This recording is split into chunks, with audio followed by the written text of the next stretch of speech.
different has it been? Obviously, without Cedric Gray being around, 4 year veteran. Just how different has it been? I always say that you always know what your contributions were when your absence is felt, and you can feel it. There's no doubt about it. He brings a level of confidence. He brings a level of experience, and he's got such great football IQ. He just has a grip on everything. So there's no way you can't miss his presence. Um, but I tell you what, we've had some young guys really step up. Power Eccles has kind of moved over into his spot, and then Amari Campbell's moved over to Power's spot. And we've trained Power some a little bit in the past at both anyway. But his presence is the absence of him being on the field is definitely felt. But our guys have stepped up. They've really had some good days. But he's a great player, and it's not just that he was a great player. He's a great leader in the locker room. So you're going to feel it when And he's not there. for sure. And I wanted to also ask about Power. Like, kind of what are you said you cross trained him a little bit. What are some of those expectations for him as he kind of slides into that other linebacker role, and what kind of differences are there as far as responsibility? Yeah, there's a lot of similarities. You're just kind of playing on the other side. And when you play linebacker, you have to know what the other guy's doing, right? Because you're going to be doing something usually the opposite, right? So, um, in today's game, because there's so many formations that can make the mic become the will and the will become the mic anyway, you just kind of inherently know what the other guy, is doing. And Power's really smart. So he's kind of that football IQ. He's very much like said. And really, it was kind of a natural flow for him to be in that position. And we've got some more time, but right now it's really worked out well. Yeah, Power said last week there's really not a whole lot of difference between the two, Yeah. but I guess he has to make more of the calls now. So how is he handling that? And you say he's an IQ guy, but these guys have been hearing stuff from Cedric for a couple of years. So what's it like now they're hearing it Yeah. from Power? I will say this: it's probably a little bit different for the guys in terms of listening to who the calls were coming from, but really and truly, we've always kind of put it on both of those guys to communicate. The big communicators in the defense are the two inside backers and the safeties. So even though it's a new position, Power definitely has had the communication, with the safeties all year long. And now Amari's got to come in and kind of assume what Power was doing. And they've both done a good job with it. So, but it's nothing new for Power. I mean, he gets it. He's a very quick study. So he learns things fast. He comprehends things fast. So it's been a good 4 or 5 practices getting him acclimated to this, and it's really obviously when you switch two guys, the drop off at the position could be there. But he's very talented. He's a guy right now that can play at the next level. So he's just got to kind of assume the role and continue to grow in it. Sometimes we tend to be a little simplistic and say this is Cedric's defense. If that's so, is this now an opportunity for Power to make it Power's defense? If you're going to put it in those terms, he's one of the guys that you would say if you're going to make this a player who's the leader, in the locker room of the defense. Power would be the next guy up for sure. But we got several other guys out there that you could really share that same sentiment with, right? But from the point of being in the middle of the defense, communicating to everybody in the front and the back, Power would be the next man up. Gene, it sounds like Caleb Cost might be able to get out there some Yes. too. Obviously, Amari.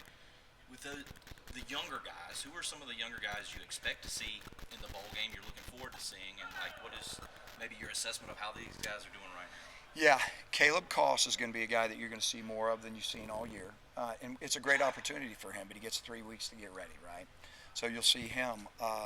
You'll see Trey Miller. I think Trey Miller, we planned on playing Trey Miller more earlier in the year, and then he had some health issues with some injuries. They kind of set him back. Every time it seemed like he was going to move forward, he'd take a step back. So we expect to see him, and we expect to play him a good bit right at the corner spot.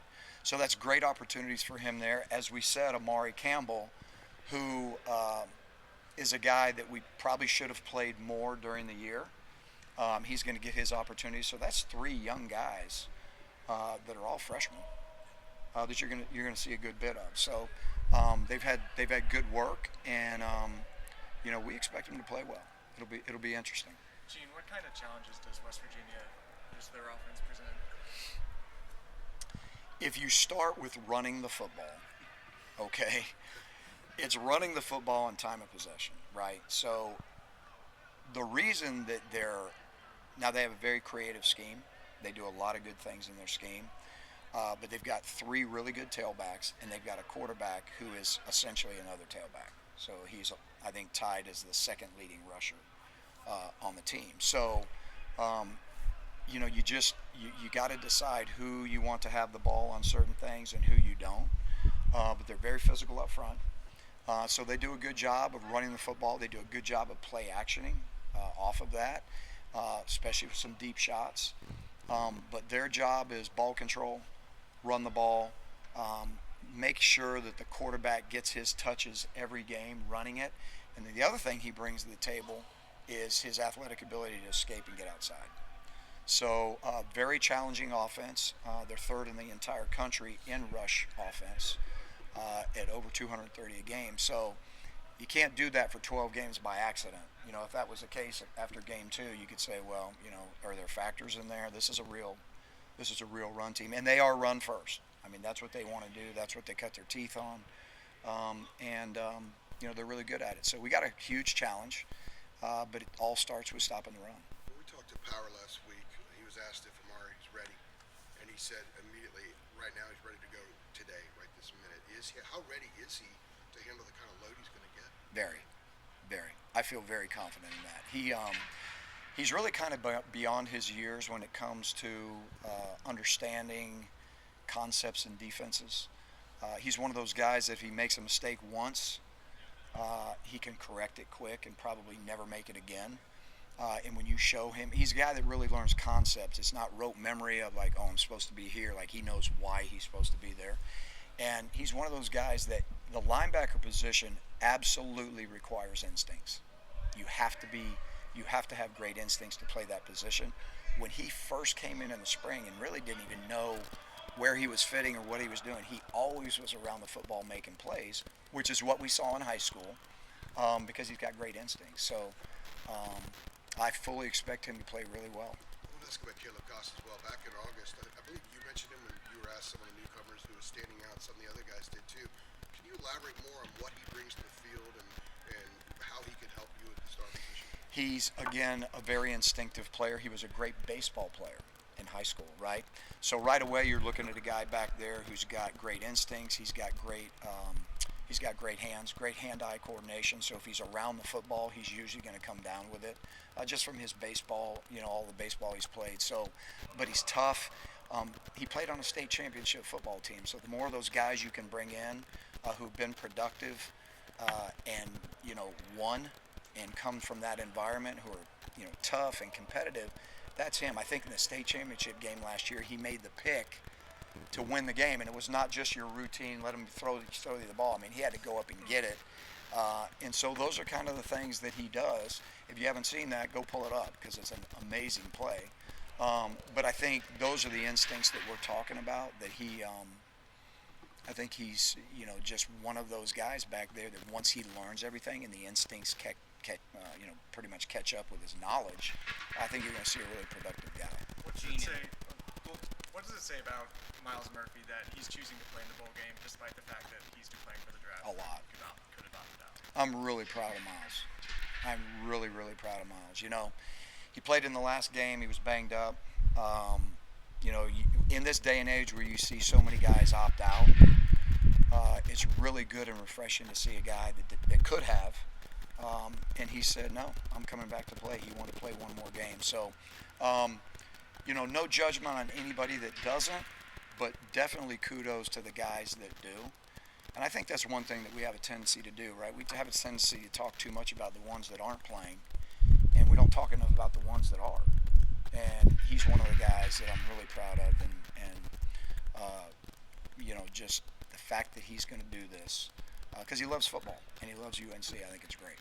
Gene, in a big picture sense, it seems like this offseason will be one where you need to make another jump defensively, and across the second half of the season defensively, it seemed like it got worse.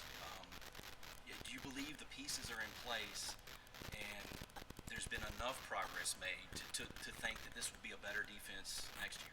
Yeah, I think so, without a doubt. I think what we have to do is go back and look at the inconsistencies. If you take the first half of the season, you know, you could point to some really, really good production. Absolutely.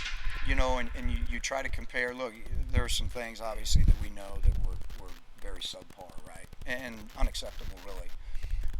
But there were some progress made in some certain areas. When you look about sacks compared to the year before, when you look at takeaways from the year before, so TFLs from the year before. So there were some things that I think we got better at. I think what we're going to do is have to look, you know, what is the next step in the name of consistency to be able to finish out a season after game 6 or 7. And we weren't productive. So, you know, we got to look at that. We got to look at everything. And then, but are the pieces in place? Yes, I believe they are. Obviously, we need to continue to grow, bring some players in that fit what we're doing. But, you know, disappointing the last half of the season, and you know we got to get it fixed. We haven't talked to Max since the regular season ended. You know, do you, in terms of your job, do you expect to be back next year, and do you believe you should be back next year? Yeah, it's a fair question. Just for me, I'm probably different than almost every coach maybe in America, or at least there's a few that are in my spot. I'm very blessed to be able to look at every season, and after every season decide, you know, what is the best for me, what is the best for the university, what is the best for everybody, and then the universities have to do the same thing. They have to look at the overall picture, right? And they got to decide what's best for them. So to answer your question, I don't know all of what, you know, what will happen at the end. We know that this is a big man sport, right? So everybody's got to assess and evaluate. And in the end, we will come up with whatever is the best for the university. We'll come up with whatever is the best for this program. And it's all good, one way or the other. It's all good. But, you know, we got great kids here. I think we got a great future here. And we'll attack all of that stuff after the last game. And, you know, we'll do what's best for the university. Is your personal preference to be back here next year? Yes. Yes. But And when you get to the end of a season, you guys had that little period off, and I know you were out recruiting. There was a lot of recruiting going on. Do you do any assessing of yourself then, or do you wait until after the bowl game? yeah, you always do. I mean, that's an ongoing process, right? But, you know, the bottom line is when everything finally stops and you can go back and really gather up all the facts and look at everything, then you assess and, you know, you do what's best again, like for everybody. So, but when everything ends is when kind of everything slows down, and then there's just an assessment of the entire program, right? I've been a head coach, so I know how it works. So that's when all of the pieces come together. You decide what the best thing is, and then everybody moves on.